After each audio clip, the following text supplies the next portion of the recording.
Hello and welcome to Prep Spot. आज के इस वीडियो में हम बात करेंगे मॉर्फोलॉजी के बारे में। मॉर्फोलॉजी इंग्लिश वोकैबुलरी का एक इंपॉर्टेंट सेक्शन है और प्लस हाईली कंफ्यूजिंग वर्ड है, टॉपिक है, सॉरी। अच्छा जी, वीडियो शुरू करने से पहले आपको मैं बता दूं कि ये लेक्चर नंबर 5 है और आप इस वीडियो को एंड तक देखना, तभी आपको ये कॉन्सेप्ट क्लियर होगा, क्योंकि बहुत ही कंफ्यूजिंग कॉन्सेप्ट है। चलिए जी, उससे पहले मैं आपको एक क्वेश्चन देता हूं। कभी आपने सोचा है कि अनबिलीवेबल या अनअंडरस्टैंडेबल या ऐसे बहुत सारे वर्ड्स होते हैं, वो वर्ड्स कैसे बनते हैं ऐसे? चलें, यही तो मैजिक है मॉर्फोलॉजी का। मॉर्फोलॉजी आप इस वीडियो में क्लियर कर देंगे। शुरू करने से पहले हम इसकी डेफिनेशन कवर करते हैं, ठीक है जी। चलें जी, डेफिनेशन में आते हैं। मॉर्फोलॉजी है क्या एक्चुअली? आपके दिमाग में ये सवाल होगा, मॉर्फोलॉजी है क्या ये? क्योंकि बहुत ही क्या कहते हैं, अनकॉमन टॉपिक है, ठीक है, हमने अक्सर इसे नहीं सुना होता है। चलें जी, morphology is the branch of linguistics that studies the structure and form of words in a language, including the formation and composition of words. It looks at how words are built from morphemes, which are the smallest units of meaning. चलें जी, ये तो एक definition होगी English में। चलो, आपको समझ में आती है नहीं आती, मैं आपको सही से समझा दूं। देखिए, मॉर्फोलॉजी एक स्टडी है वर्ड्स की, वर्ड्स किस तरह बनते हैं उसकी एक स्टडी है, ठीक है। इसमें क्या होता है कि मॉर्फोलॉजी एक वर्ड को डिफरेंट सेक्शंस पे डिवाइड करके उसको डाइसेक्ट करके उसको समझने की एक स्टडी है। और वर्ड्स कैसे बनते हैं, तो एक छोटे छोटे उनके कंपोनेंट्स में डिवाइड करके फिर आपको समझाती है इस तरह बनते हैं, और फिर इस तरह आप इसको वर्ड्स को समझ भी सकते हैं। ये एक स्टडी है, ठीक है। जो स्मॉलेस्ट जो उनके यूनिट्स होते हैं उनको मॉर्फीम कहा जाता है। जैसे ये डेफिनेशन दी हुई है, मॉर्फीम्स क्या होते हैं? The smallest grammatical unit in a language. A morpheme cannot be further divided without losing or altering its meaning. देखिए, मॉर्फीम एक स्मॉलेस्ट यूनिट होता है जिसको हम फर्दर डिवाइड नहीं कर सकते, ठीक है जी। अगर डिवाइड करेंगे तो उसकी या तो उसकी क्या कहते हैं मीनिंग उसकी अल्टर हो जाएगी, या क्या कहते हैं उसकी डेफिनेशन वगैरह जो भी है वो अल्टर हो जाएगी, तो हम उसे डिवाइड नहीं कर सकते, ठीक है। एग्जांपल्स क्या है? Examples include roots, prefixes and suffixes. देखें, suffixes, prefixes and roots, they are all morphemes, ठीक है, क्योंकि ये स्मॉलेस्ट यूनिट्स होते हैं, ठीक है। इनको हम फर्दर डिवाइड करेंगे तो इनकी जो मीनिंग है वो अल्टर हो जाएगी। चले, तो रूट्स क्या है? देखिए जी, the base part of a word that holds the primary meaning. देखो, देखें, हमारे पास वर्ड्स होते हैं, उनमें हम बहुत सारी चीज ऐड करते हैं, जैसे सफिक्सेस, प्रीफिक्सेस हमने ऐड किए, ठीक है। लेकिन सफिक्सेस, प्रीफिक्सेस हम जिस पे ऐड कर रहे हैं वो वर्ड इटसेल्फ एक रूट है, क्योंकि वो एक बेस पार्ट होता है जो कि प्राइमरी मीनिंग उससे निकल रही होती है, ठीक है। जैसे यहाँ पे एग्जांपल है प्ले इन प्लेयर, ठीक है। प्लेयर एक वर्ड है, उसमें प्ले एक ऐसा वर्ड है जिसको हम फर्दर उसको क्या कहते हैं डिवाइड नहीं कर सकते या उसको निकाल नहीं सकते, क्योंकि वो बेस मीनिंग है, बेस पार्ट है उसका, उससे प्राइमरी मीनिंग निकल रही है, ठीक है। ER हमने जो लास्ट में लगाया वो इसका सफिक्स या प्रीफिक्स हो सकता है, लेकिन प्लेयर या प्ले इटसेल्फ एक रूट वर्ड है। तो इसी हिसाब से हम आगे बढ़ते हैं और प्रीफिक्स को हम डिफाइन करते हैं, ठीक है। तो प्रीफिक्स क्या है? देखें जी, प्रीफिक्स एक मॉर्फीम है, जैसे मैंने पहले बताया। A morpheme added to the beginning of a word to change its meaning. देखें, प्रीफिक्स होता है, pre means before, fix, prefix, ठीक है। तो प्रीफिक्स वर्ड से पहले जो ऐड होता है वो होता है प्रीफिक्स, और वर्ड से बाद में ऐड होता है दैट इज सफिक्स, ठीक है। तो प्रीफिक्स यहाँ पे डिफाइन किया हुआ, जैसे अनडू में अन, डू तो आपको पता है कि रूट वर्ड है, ठीक है।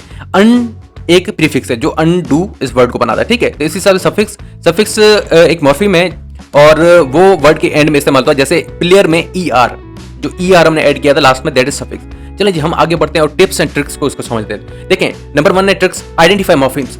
देखें, आप जब भी आप इसको समझना है, क्या कहते हैं, मॉर्फोलॉजी को या वर्ड के स्ट्रक्चर समझना है, तो आप पहले उसको डाइसेक्ट करें। आपको पहले समझना है कि मॉर्फीम्स क्या क्या है इस पे यूज किए हुए, इस पे सफिक्स यूज किया हुआ है, रूट वर्ड्स यूज किया हुआ है या प्रीफिक्स यूज किया हुआ है, ये आपको समझना है। जैसे एग्जांपल है अनहैप्पीनेस। देखें, अनहैप्पीनेस में अन एक प्रीफिक्स है, हैप्पी एक रूट है, एंड नेस एंड में लगा हुआ है, दैट इज सफिक्स। तो इसी हिसाब से आपको समझना पड़ता है, ठीक है। नंबर 2 पे हमारी ट्रिक क्या है, टिप्स एंड ट्रिक्स क्या है?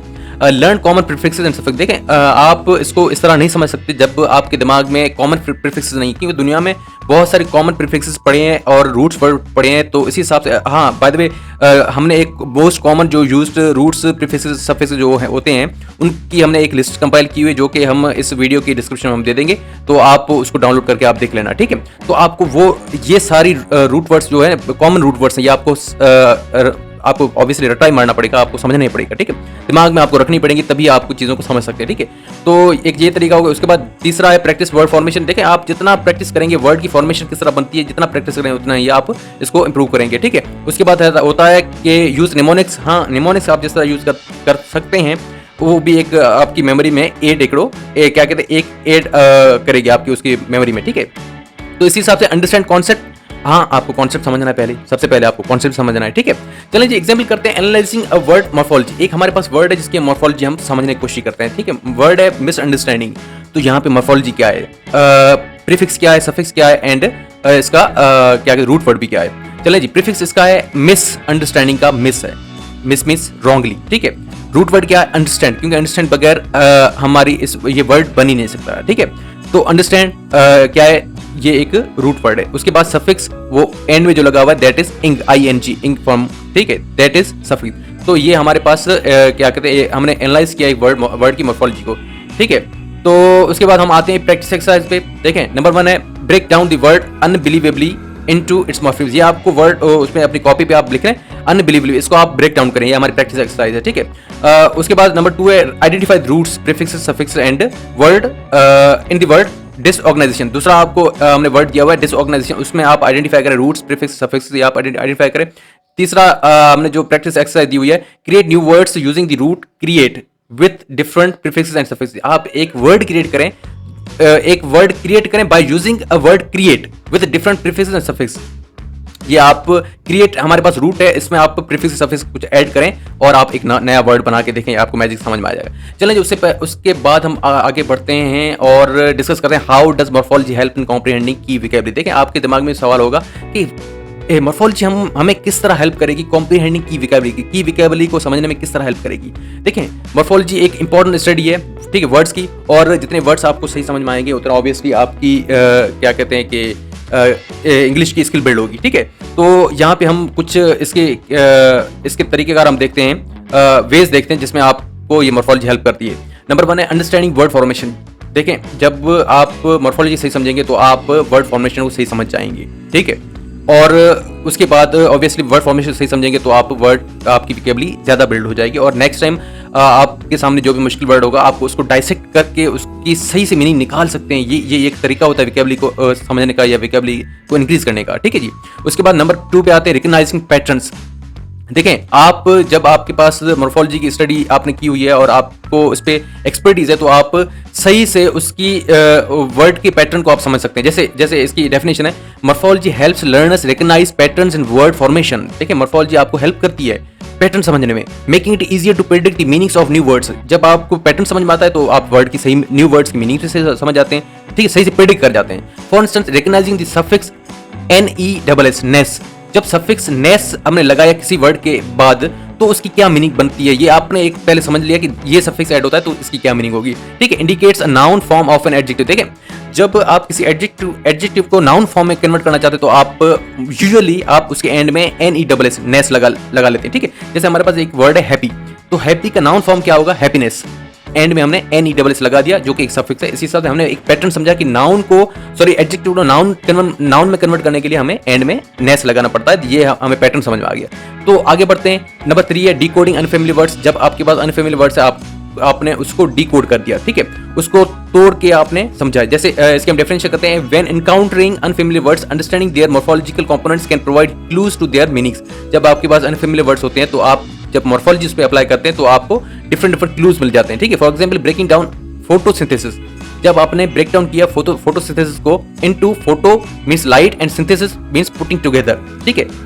उससे क्या हमें समझ में आता है, helps learners understand it refers to the process of plants using light to produce it. यहां से आपको समझ में आ जाएगा कि ये क्या करता है कि refers to the process of plants using light to produce food, ठीक है। इसी साथ में आगे बढ़ते हैं नंबर 4 पे, बिल्डिंग रोबस्ट वोकैबुलरी। जब आपकी मॉर्फोलॉजी स्ट्रांग होगी, जैसे मैंने पहले बताया, आपकी वोकैबुलरी भी बहुत रोबस्ट बन जाएगी, ठीक है। नंबर 5 है इंप्रूविंग स्पेलिंग एंड प्रोनाउंसिएशन। हाँ, जब आपकी मॉर्फोलॉजी अच्छी होती है तो आपकी स्पेलिंग एंड प्रोनाउंसिएशन भी बहुत अच्छी हो जाती है, ठीक है।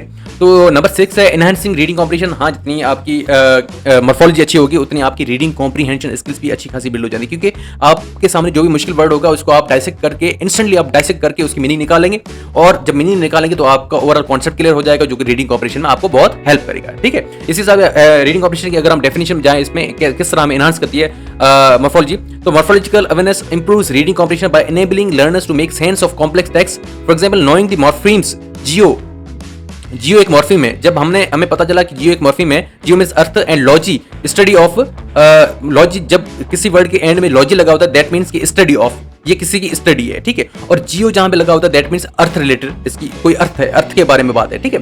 तो हेल्प्स इन अंडरस्टैंडिंग जियोलॉजी, जैसे जियोलॉजी वर्ड है उसमें जियो मींस अर्थ है, लॉजी मींस स्टडी है। तो आपको यहां से क्या समझ में आ गया, geology as the study of earth, ठीक है। इसी हिसाब से आपको सही समझ में आएगा। चलिए एग्जांपल हम कवर करते हैं। To understand the word antidisestablishmentarianism, ये एक बहुत कंफ्यूजिंग वर्ड है, ठीक है, बहुत मुश्किल वर्ड है, तो इसको प्रोनाउंस करना बहुत मुश्किल है। चलिए आप करके देखें, मैंने किया है, ठीक है। एंटी डिसएस्टेब्लिशमेंटेरियनिज्म, ठीक है। इस वर्ड को हम डिफाइन इसको डाइसेक्ट करते हैं मॉर्फोलॉजी की बेसिस पे, ठीक है। नंबर 1 है एंटी, एंटी मींस अगेंस्ट, आपने देखा एंटी निकला, ठीक है, एक वर्ड। दूसरा है डिस, उसका मतलब है अपार्ट। उसके बाद एस्टेब्लिश, उसका मतलब है सेटअप, ठीक है। मेट लगा हुआ है, उसका मतलब है द एक्शन और रिजल्ट ऑफ। एरियन लगा हुआ है, a person who supports a principle और प्रैक्टिस। इज्म लगा हुआ है, अ प्रैक्टिस और फिलॉसफी। देखिए किसी वर्ड के एंड में इज्म लगा होता है दैट मींस कि वो या तो कोई प्रैक्टिस है या आइडियोलॉजी है या फिलॉसफी है, ठीक है। सिंपल है, वो एक बड़ी फिलॉसफी है या बड़ी आइडियोलॉजी जिसको लोग फॉलो करते हैं, ठीक है। इज्म लगा होता है। और एरियन लगा होता है, उसका मतलब है a person who supports a principle practice, वो एक पर्सन होता है जो उसको सपोर्ट करता है या उस प्रिंसिपल या प्रैक्टिस को। फिर मेट, उसका मतलब ये आप हमने कर लिया, ठीक है। ये हमने एक वर्ड को हमने डाइसेक्ट करके देखा कि ये इसके तरीकेकार होता है। इसमें ये रूट वर्ड्स या सफिक्स प्रीफिक्स हमने लगाए हुए हैं, इससे ये एंटी डिसएस्टेब्लिशमेंटेरियनिज्म वर्ड बना है, ठीक है। चलें जी, उसके बाद हम आगे बढ़ते हैं और आपको मैं बता दूं कि जो मोस्ट कॉमनली यूज जो रूट्स होते हैं वो हमने उसका लिंक हमने डिस्क्रिप्शन दिया हुआ है, तो आप ज़रूर उसको डाउनलोड करें और उनको एक अच्छे तरीके से अपने दिमाग में बिठाएं, ताकि आप नेक्स्ट टाइम जब आपके सामने कोई भी कंफ्यूजिंग या कोई भी ऐसा मुश्किल वर्ड आता है जिसको मॉर्फोलॉजी अप्लाई करने की ज़रूरत पड़ती है, तो आप वहाँ पे मॉर्फोलॉजी सही से अप्लाई कर लें और ताकि आपकी वोकैबुलरी अच्छी हो जाए। चलें जी, हम आगे बढ़ते हैं। हमारे एंड स्लाइड है प्रेप स्पॉट। ऑब्वियसली हमारे एंड स्लाइड पे क्या है कि आप हमको कहाँ ज्वाइन कर सकते हैं। देखिए आप हमें फेसबुक पेज पे हमें ज्वाइन कर सकते हैं, उसका नाम प्रेप स्पॉट है, ठीक है। आपको अगर English grammar, logical reasoning, comprehension, vocabulary वगैरह इस कॉन्सेप्ट टिप्स ट्रिक्स समझना है तो हम यूट्यूब चैनल पे भी अपलोड करते हैं और फेसबुक पेज पे भी। और दूसरी बात फेसबुक पेज की ये कि हम वहाँ पे बहुत सारे क्या कहते हैं वेबिनार्स वगैरह करवाएंगे या स्कॉलरशिप के बारे में अपडेट्स देंगे। बहुत सारी चीज़ें वहाँ पे होती हैं जो हम इस चैनल पे नहीं लेके आ सकते, तो आप उसको भी जरूर फॉलो करें और इस चैनल को भी जरूर फॉलो करें। प्लस में आप इस कंटेंट को जितना शेयर कर सकते हैं प्लीज़ शेयर करें दोस्तों के साथ, ताकि कोई भी इस अपॉर्चुनिटी मिस ना करे। क्योंकि क्या कहते हैं जब हम स्टडी करते हैं उसमें लर्न शेयरिंग इज केयरिंग, ठीक है। जितना आप शेयर करेंगे उतना आप केयर करेंगे, जितना आप शेयर करेंगे उतना ही आप ज़्यादा आप समझेंगे कॉन्सेप्ट को। ये ऐसी चीज़ होती है लैंग्वेज इसमें स्टडी में, ठीक है। चलें हम आगे बढ़ते हैं। हमारा क्विज नंबर 1 है। आज हमने 2 क्विज डाले हुए हैं, ठीक है। क्विज नंबर 1 है, which of the following sentences correctly uses the concept of morphology to explain word formation. यहाँ पे नीचे आपको सेंटेंसेस गिवन है, उसमें से आपको देखना है कि कौन सा सेंटेंस सही से मॉर्फोलॉजी का कॉन्सेप्ट यूज कर रहा है, ठीक है। ए है option, the word running is found by adding a prefix to the root word run.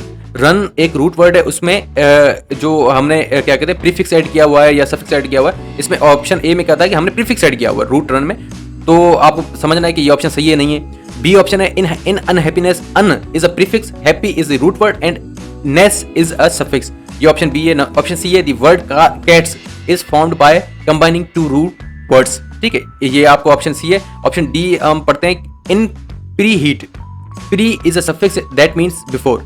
ये आपके सामने ऑप्शन है, आपको यहाँ पे एक जो सही ऑप्शन है आपको कमेंट सेक्शन बताना है और हम उसको हार्ट देंगे जो सही ऑप्शन होगा, ताकि बाकी लोगों को समझ में आ जाए कि ये सही आंसर है। दूसरा क्विज है हमारे पास, फ्लेक्सिनोसिनिलिपिलिफिकेशन एक वर्ड है, ठीक है। ये इंग्लिश में कुछ लंबे वर्ड्स होते हैं, ठीक है। तो फ्लेक्सिनोसिनिलिपिलिफिकेशन इसका ये प्रोनाउंसिएशन है। ये वर्ड आपके सामने है और आपको जाके रिसर्च करनी है इसके बारे में, तो और इस पर मॉर्फोलॉजी अप्लाई करनी है और देखना है कि इसमें सफिक्सेस प्रीफिक्सेस वगैरह क्या है, ये आपको देखना है। ये अगर आप कमेंट सेक्शन में बता दें तो भी एक अच्छी बात हो जाएगी। चलें जी, ये है हमारे वीडियो का एंड।